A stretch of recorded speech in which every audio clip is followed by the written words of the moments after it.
What's up, everybody? Welcome to Podcast Now. I'm Alex, and in this video, I want to talk about Assassin's Creed Red, or actually, we have a formal name for it now, Assassin's Creed Shadows. And we actually have quite a few things to talk about. Some official, some that are, I would guess I could call them rumors, but I mean, some of them were almost data mined. Some of them were, I think, leaked early. One of them, I think Ubisoft specifically put in their description early and then took it down. So, it's probably official. It's way more, I would say, closer to official than I would say rumor, but we're getting close to all of it being real anyway, right? Because what is the first piece of news? They're showing off a trailer for this thing this upcoming Wednesday. And the first thing to know about that trailer is that, at least from PlayStation Game Size, 3 minutes and 49 seconds long. There's a way of looking in the back end of YouTube to figure out how long a trailer is. So this is actually a pretty meaty trailer. I mean, they call it official cinematic world premiere trailer, so it's not necessarily like a teaser or anything, but almost 4 minutes long. But that seems to be like the course. I remember when Valhalla was coming out and getting ready, right? Those trailers tend to be pretty darn long. They tend to be very, very cinematic, and then, over the next couple weeks afterwards, you're going to see it maybe 5 different times, right? Ubisoft used to, at least during E3 time, used to have it at their own show, used to have it at the Xbox show, maybe even have it at the PlayStation show, maybe do a triple dipping situation. And they have actually continued to do that. I think Mirage actually showed up at the PlayStation showcase last year. I could be wrong, but I'm pretty sure about that. So they, it's not locked into any specific area. You're going to see a lot of this game, I would say, over the next, probably 3 to 4 weeks is a good kind of range for it. And that pretty much ends the official thing, other than I guess the trailer's at 9 a.m. Pacific or noon Eastern time. It's actually 10 a.m. for me. So I'll cover it. I think I'll have to cover it a little bit later, but I will be covering it. Now we get to the unofficial thing, which the first and probably the biggest one is actually the release date. And I feel okay talking about it because, Ubisoft kind of did a little mess up there, and they posted it on the description. If you go on the description now, it doesn't say it, but it used to say it before. And it's November 15th. And that kind of lines up. I mean, you kind of expect October, November for an Assassin's Creed game.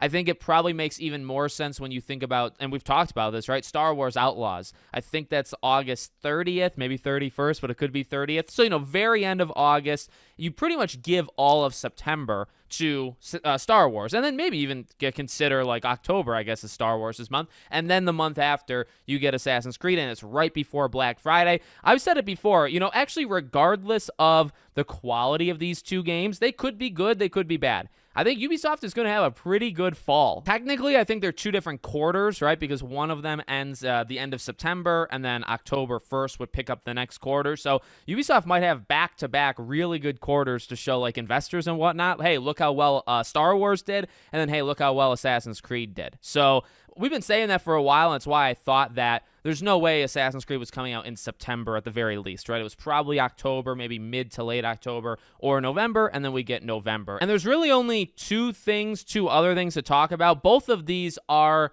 rumors. I kind of believe both of them, though. The first of which is that this will not be on last gen. So this will not be on PS4 or Xbox One.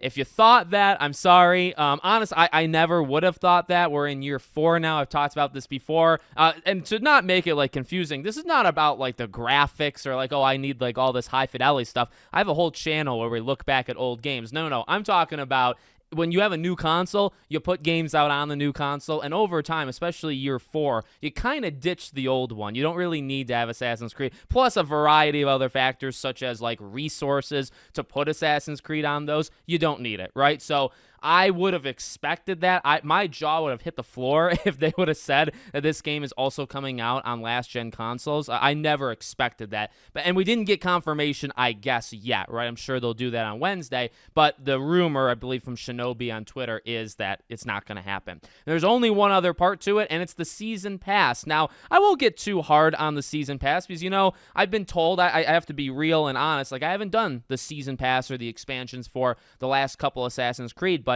people have said hey, for live service, and live service in this way meaning keeping the game going long term, having content maybe every couple months, having these expansions. I've been told, again, not actually experienced, that Assassin's Creed does a pretty darn good job on it. So I'm not going to harp too much on it. It's expensive, but if they're going to continue up with the higher quality, it's fine. The rumor is it's going to be $40, and it's going to basically be 2 different DLCs, $25 individually. So if you only want the first one, or if you you want them both later and you don't want to do the whole thing, you'll have to spend 50 actually instead of 40, but that's the situation. And there's other things. The season pass will also grant holders access to a quest line called Origami or Origami if you're playing Heavy Rain. The game's Ultimate Edition will give owners 5 skill points, and there's a pre-order bonus called Thrown to the Dogs. It's claimed, again, with the 2 DLCs, plus in-game currency, which is said to be called Helix. I don't care about, I can tell you flat out, I don't care about that part whatsoever.